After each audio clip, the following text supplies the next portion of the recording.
दोस्तों, दिल थाम कर इस वीडियो को देखें और छोड़ के ना जाएं, क्योंकि ये जो परमेश्वर ने आपको समय दिया है ये बहुत इम्पोर्टेंट आपके लिए है, बहुत ज़रूरी है। और दोस्तों, ऐसा ना हो कि आपका शरीर उस गड्ढे में डाला जाए, उस झील में डाला जाए जहाँ पर आपके शरीर को कीड़े मकोड़े नोच नोच के खाएं। इसीलिए हमें तैयार रहना है। और प्रभु का वचन कहता है मत्ती 24:44, इसलिए तुम भी तैयार रहो, क्योंकि जिस समय तुम सोच और विचार भी नहीं कर रहे होंगे कि यीशु नहीं आएगा, उसी घड़ी मनुष्य का पुत्र आ जाएगा। यीशु हमें तारीख या समय निकालने के लिए नहीं, बल्कि तैयार रहने के लिए हमें कहते हैं। और प्रभु ने कोई तारीख या समय हमें बता के नहीं गए कि समय आएंगे, उस समय आएंगे, लेकिन जैसे जैसे घटनाएं घटती चली जा रही हैं और बाइबल में मिलती जुलती वो बातें हैं, और समय समय पे समय बदलता चला जा रहा है। कुछ ऐसी घटनाएं जो मेरी आंखों के सामने हो रही हैं। आप जानते हैं कि नेपाल में कितनी बाढ़ आई है, तबाही आई है, घर बह गए, लोग बह गए, मारे गए हैं, घर का सामान बह गया, गाड़ी गड्डी सब बह गए, बाढ़ में ग्लेशियर फूटा है, पहाड़ बर्फ सब पानी पानी है, वहाँ पे सब तबाह हो चुका है।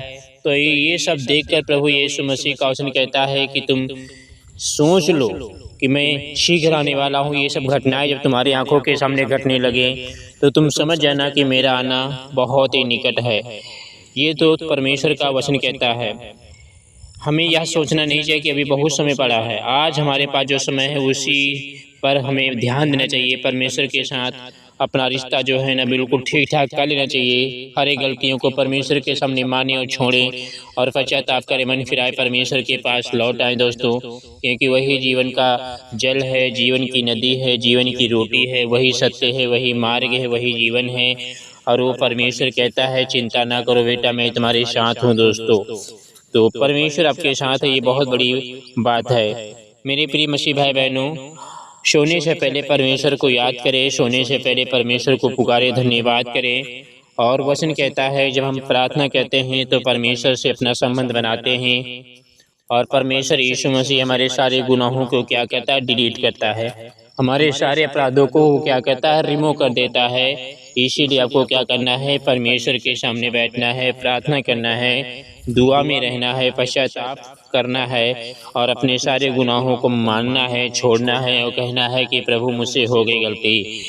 लूका 21:36 में हमें कुछ इस प्रकार से पढ़ने को मिल जाता है, प्रार्थना करते रहो। इसलिए तुम हर समय जागकर प्रार्थना करते रहो कि तुम इन सनवानी वाली घटनाओं से बचने और यीशु मसीह के जब न्याय होगा तो उसके सामने खड़े होने को कुछ ऐसा बन जाओ कि वहाँ पे शर्मिंदगी महसूस ना करनी पड़े, वहाँ पे पछताना ना पड़े, वहाँ पे रोना ना पड़े, वहाँ पे ये कहना ना पड़े कि मैंने क्या कर दिया, मेरे पास बहुत समय था लेकिन मैंने समय गंवा दिया, मेरे पास बहुत ज़्यादा समय था, मैंने वो समय फालतू गंवा दिया, ये ना कहना पड़े। इसीलिए हमें बार बार यीशु मसीह समझाते हैं, बार बार हमें ये बताते हैं कि बेटा मन फिराओ, परमेश्वर के पास लौट आओ, क्योंकि अब समय बहुत बाकी है, अब बहुत ही समय जो है ना करीब आ चुका है। ये परमेश्वर का वचन कहता है दोस्तों।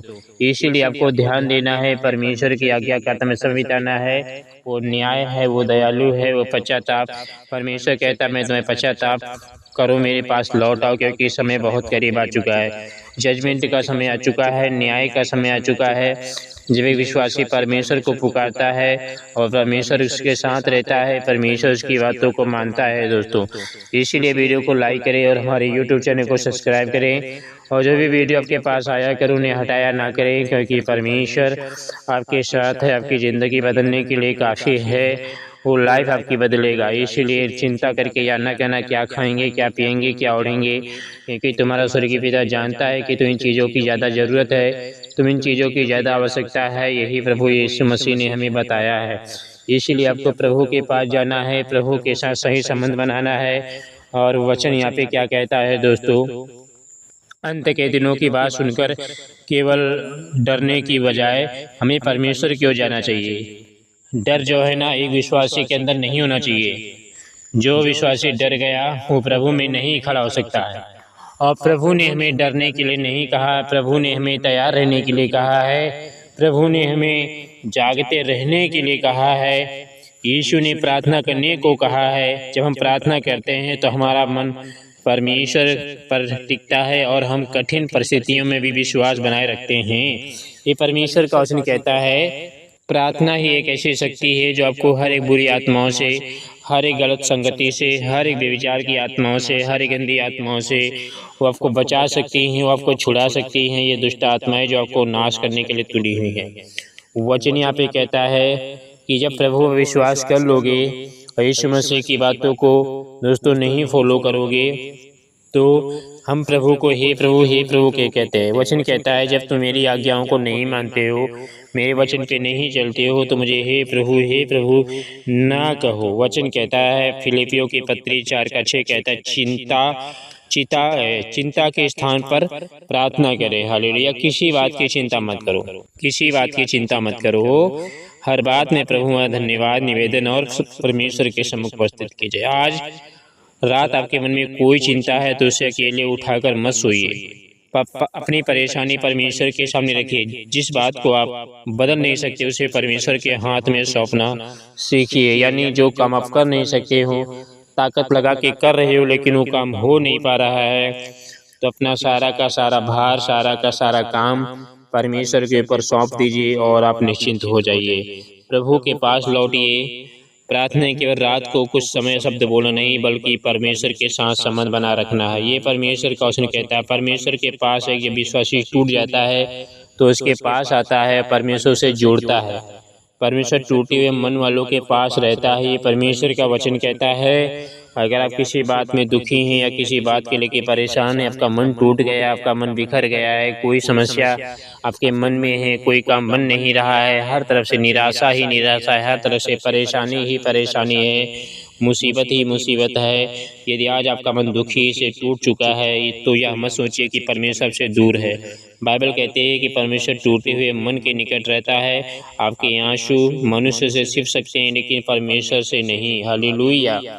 जो भी आप आंसू बहा रहे हो, जो भी आप रो रहे हो, जो भी आप आंसू बहा रहे हो, ये सब कुछ परमेश्वर कहता मैं जानता हूँ। परमेश्वर आपको जानता है, परमेश्वर आपके भविष्य को जानता है, परमेश्वर आपके साथ है दोस्तों। परमेश्वर आपके साथ रहेगा और हमेशा रहेगा, क्योंकि उसने कहा है चिंता ना करो बेटा, मैं तुम्हारे साथ हूँ। चिंता करके याद ना कहना कि क्या खाएंगे क्या पिएंगे, क्योंकि मैं तुम्हारा परमेश्वर हूँ। मैं जानता हूँ कि तुम्हें क्या चाहिए क्या नहीं चाहिए। इसीलिए आपको प्रभु के पीछे चलना है, प्रभु की आज्ञाओं को मानना है, प्रभु के साथ रहना है, प्रभु के कलाम को पढ़ना है। दोस्तों जब हम प्रभु के कलाम को पढ़ते हैं तो हमारे जीवन में बड़ी बड़ी जो कठिनाइयाँ हैं वो दूर हो जाती हैं, वो सब जो दिक्कतें हैं वो दूर हो जाती हैं। ये परमेश्वर यीशु मसीह का वचन कहता है।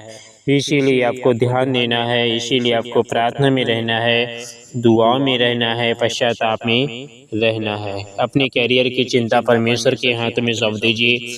रोटी पानी की चिंता, खेती बाड़ी की चिंता और बीमारी की जो टेंशन होती है वो खुदा के हाथों में सौंप दीजिए। परमेश्वर जो है वो आपको संभाल लेगा, परमेश्वर जो है ना आपको बचा लेगा, परमेश्वर जो है ना आपको उठाएगा। तो हमें क्या करना है? परमेश्वर के निकट आना है, परमेश्वर के पास आना है। अगला वचन यहाँ पे इसका से लिखा हुआ है, याकूब की पत्री 4:8 कहता है परमेश्वर के निकट आओ तो अभी तुम्हारे निकट आएगा। हे पापी अपने हाथ शुद्ध करो और हे दुचित्ते लोगों अपने हृदय को पवित्र करो।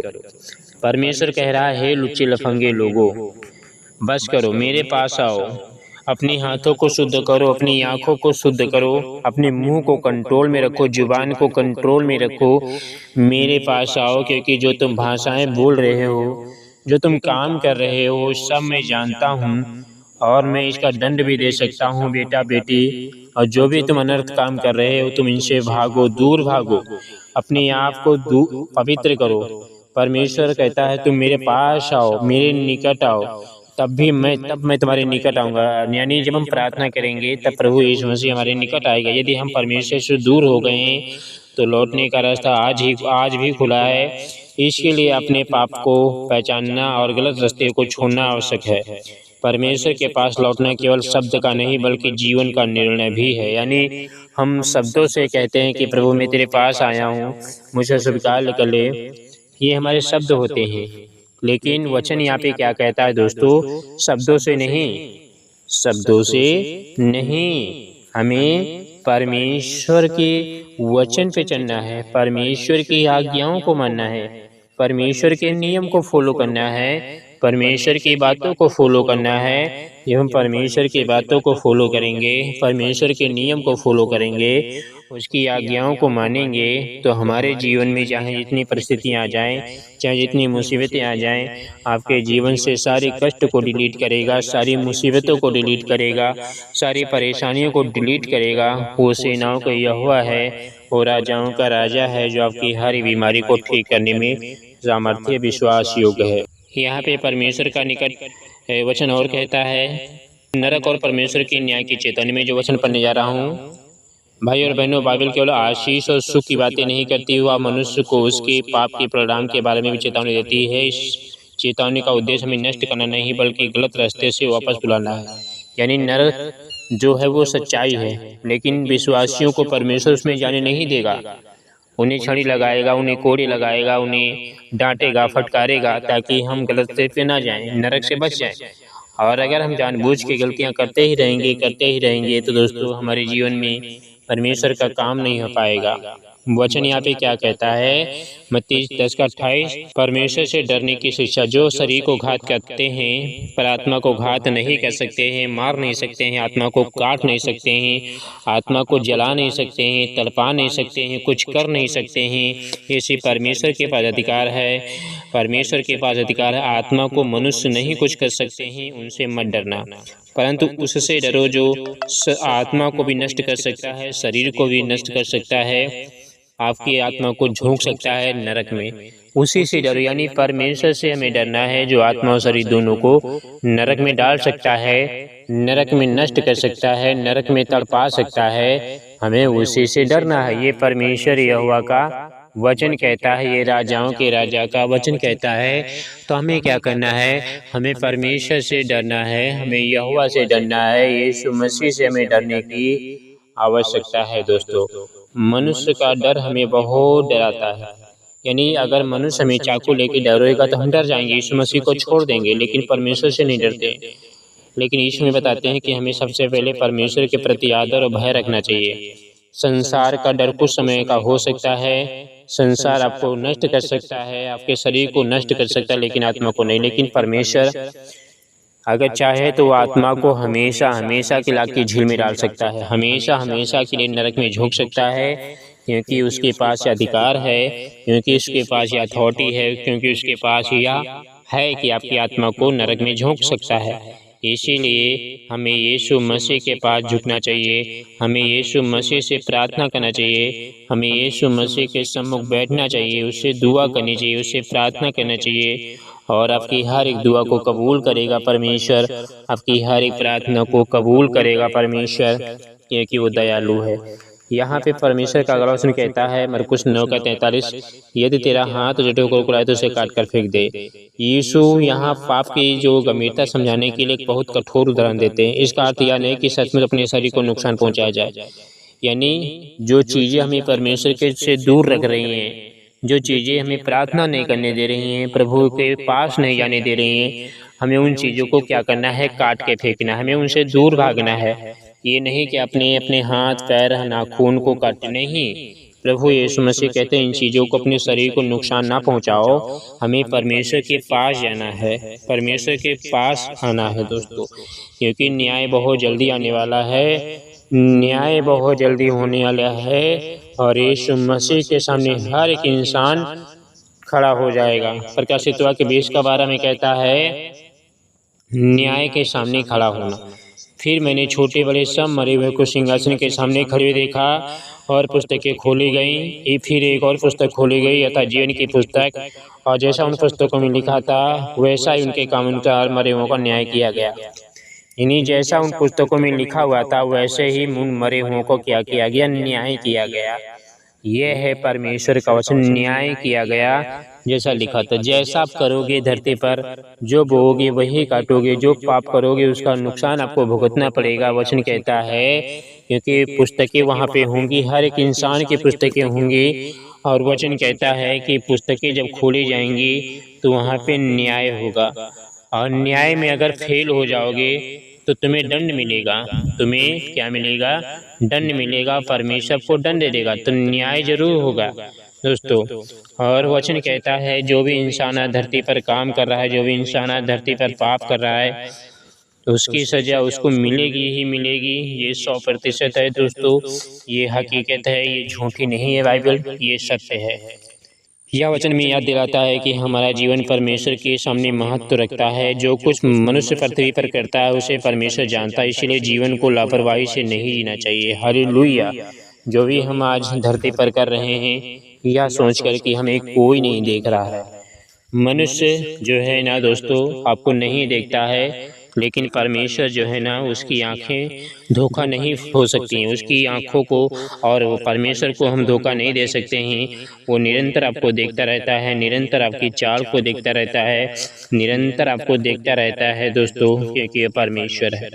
वो दयालु है, वो अनुग्रहकारी है, वो सारी सृष्टि का नाथ है, वो सारी सृष्टि का मालिक है, जो आपको बचाने के लिए परमेश्वर ने अपने बेटे यीशु मसीह को भेजा, ताकि यीशु मसीह जो है ना हमारे लिए लहू बहाए और हम बचाए जाए। ये परमेश्वर का वचन कहता है दोस्तों। तो पश्चाताप करें, मन फिराएं और परमेश्वर के पास लौट आएँ, क्योंकि वो खुदा हमारा है, वो परमेश्वर हमारा है, वो राजाओं का राजा हमारा है, वो प्रभुओं का प्रभु हमारा है। हम उससे लिपटे रहें, उससे हम प्रार्थना करते रहें, उससे दुआ करते रहें। जब हम उससे दुआ कहते हैं, प्रार्थना करते हैं, तो हमारा मन शांत होता है, हमारा जीवन मजबूत होता है और हम परमेश्वर के करीब आ पाते हैं। इसीलिए आपको धैर्य रखना है, विश्वास रखना है और अपने जीवन को परमेश्वर के प्रति लाना है, प्रभु के पास लाना है, क्योंकि वो सेनाओं का यहोवा है, वो राजाओं का राजा है, वो प्रभुओं का प्रभु है, जो आपको जीवन को बदल सकता है, जो आपकी लाइफ को बदल सकता है, जो आपकी ज़िंदगी को बदल सकता है। इसलिए आप उससे पास आइए, मन फिराइए, परमेश्वर के पास लौट आइए, क्योंकि वो सेनाओं का यहोवा है। यीशु मसीह आ रहा है, वो जगत की ज्योति है, वो जीवन की रोटी है, वो सत्य है, वो मार्ग है, वो जीवन है, जो आपको जीवन को बचा सकता है। दोस्तों इसके पास आइए और अपनी ज़िंदगी को प्रभु के हवाले कर दीजिए और नम्रता दीनता के साथ उसके सम्मुख चलिए। यीशु के नाम से मांगते हैं प्रार्थना को, आमीन। हालेलुया। God bless you. जय मसीह की। आप हमारे हर एक कंटेंट जो आते हैं, अपलोड होते हैं, ये बाइबल के आधारित होते हैं और सिर्फ क्रिश्चियन जो मसीही जो प्रभु यीशु मसीह ने अपने बेटों को चुना है उनके लिए बनाए जाते हैं। हमारे वीडियो को शेयर करें और लाइक करें।